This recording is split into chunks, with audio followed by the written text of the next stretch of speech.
Hello friends, welcome to Bindu Tadwal chemistry lessons. The topic is derivation of Bohr's postulate of quantization of angular momentum from de Broglie relation. So let us derive this postulate from de Broglie's relation.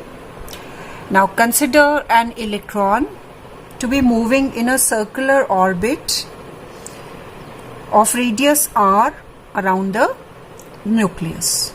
If two ends of the wave train, because we know that electron moves in the form of wave, if the two ends of the wave train meet at exactly the same point so that the electron repeats the same motion over and over again, then the wave is said to be in phase. On the other hand, if the two ends do not meet, that means that the path of electron keeps on changing.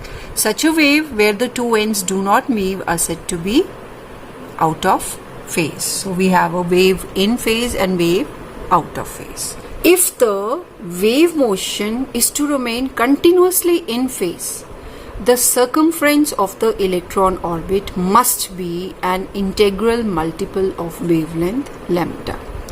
This is the length of one wave. If it is to be in phase, then that means that n times waves have met to form this whole complete circle. So this means that circumference of electron orbit, which is otherwise 2 pi r, should be equal to n times the waves n lambda, or lambda is equal to 2 pi r upon n.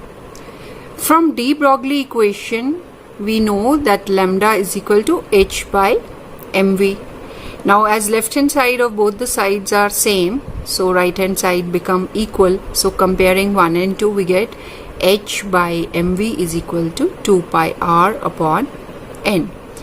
Now taking mv to this side and the rest of the expression to other side, we get mvr is equal to nh upon 2 pi. mvr is equal to nh upon 2 pi. Here the angular momentum is quantized. So this proves that angular momentum of an electron is an integral multiple of h by 2 pi. Problems, you have to learn them by heart. De Broglie equation is equal to lambda is equal to h by mv is equal to h by p. Kinetic energy of particle is half mv square. Angular momentum of electron mvr is equal to nh by 2 pi. The wavelength of a 100 gram particle moving with a velocity of 100 meters per second. So we have the mass, we have the velocity, we have to find out wavelength. So according to de Broglie equation, lambda is equal to h by mv. Planck's constant we know is 6.626 into 10 to the power minus 34. M and V are given. We convert mass in grams into mass in kilogram. Comes out to be 0.1 kilogram. So h upon 0.1 into 100, answer comes out to be 6.626 into 10 raised to the power minus 35 meters. That was easy. Next numerical. Calculate the mass of photon of sodium light having wavelength 5894 angstrom and velocity 3 into 10 raised to the power 8 meters per second. H value is Planck's constant value is given. We know the equation lambda is equal to h by mv. We need to find out m. So rearranging, we get m is equal to h by lambda v. Putting the values, m is equal to 6.626 into 10 to the power minus 34 upon 5894 into 10 to the power minus 10 into 3 into 10 to the power 8 meters per second. Velocity is given as 3 into 10 to the power 8. And here we have converted angstrom into meters. So solving, we get 3.75 into 10 raised to the power minus 36 kg. Next numerical is what should be the ratio of velocities of methane and oxygen molecules so that they are associated with de Broglie waves of equal wavelength.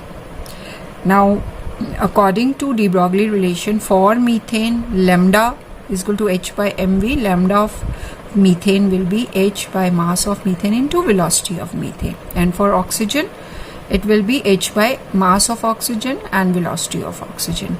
Now, since wavelengths are to be equal, so we compare and put these two opposite to each other as equal to each other. H and H will cancel out. We get MO2 VO2 is equal to MCH4 VCH4, or MO2 upon CH4 is equal to VCH4 upon VO2. Now, mass of 1 mole of oxygen will be 32, 1 mole of methane will be 16.